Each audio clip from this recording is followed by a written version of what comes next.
My name is Luisa. I live in Orange County, and more specifically, the Warwick area.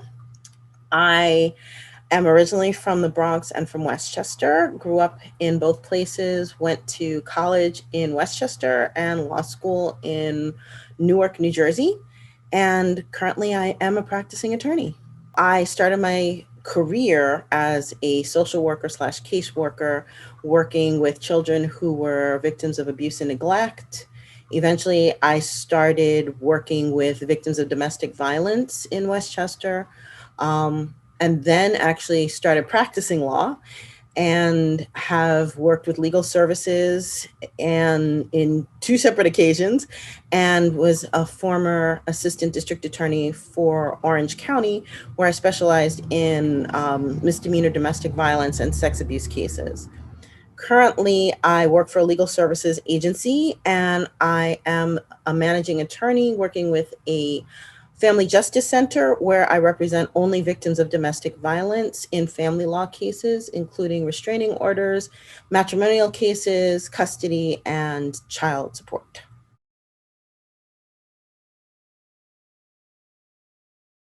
Executive Order 203 is an order that was signed into being by Governor Cuomo on June 20th, 2020, after the proliferation of um, events and protests and taking the streets after the very visible and recorded death of George Floyd.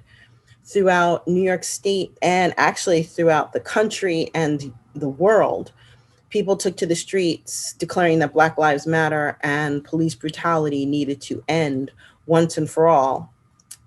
And in response to that, Governor Cuomo enacted the reformation and re envisioning of policing throughout New York State. And every municipality that has its own police force and all county sheriff's departments are supposed to get together groups or committees of stakeholders, community members, police officers, or police officials, elected officials, not for profits, the district attorney, and representatives of the defense bar on these committees to discuss the policies and procedures that are presently enacted by these policing departments and look through an anti-racist lens on how to change these policies and procedures to include the voices of marginalized communities that have been negatively affected and impacted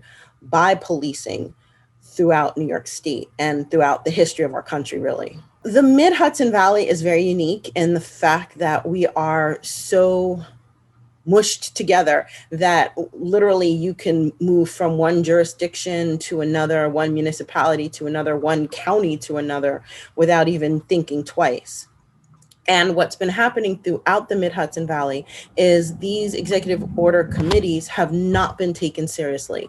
They have been stacked with police and elected officials and people in power, and not listening to the voices of the Black community and other communities of color and marginalized people in terms of what their experiences have been and what changes they want to see.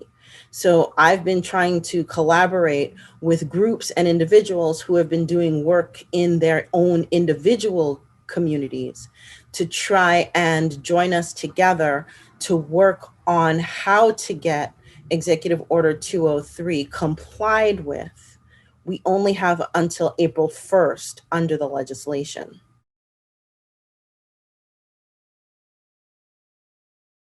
What we need is for people to get involved. We need them to call their communities. They need to contact whoever is in charge of their community, whether it be a mayor, whether it be a city council, whether it be a town supervisor. Find out what's going on, find out why they don't know about it, how to have their voices heard before the April 1st deadline. The whole purpose of the April 1st deadline is so that police departments can finalize and formalize these reports with their town or their municipal governing board, send that to Albany to ensure that they can get funding for the next year. We believe that those communities that have failed to do so should be denied funding, and or the date for this work to be completed should be extended, because communities have not had their voices heard. Things like community-based surveys have not even been sent out by these governing bodies, by these officials, by these committees. And therefore, people who would have a say in their feelings about their specific police department and or policing in general have not been heard. Additionally, most, if not all, of these committees and whatever public meetings they have had or reports they've put out have, for the majority, been in English, which also negates participation from people who do not speak the language or do not feel comfortable to engage in these kinds of discussions in the English language.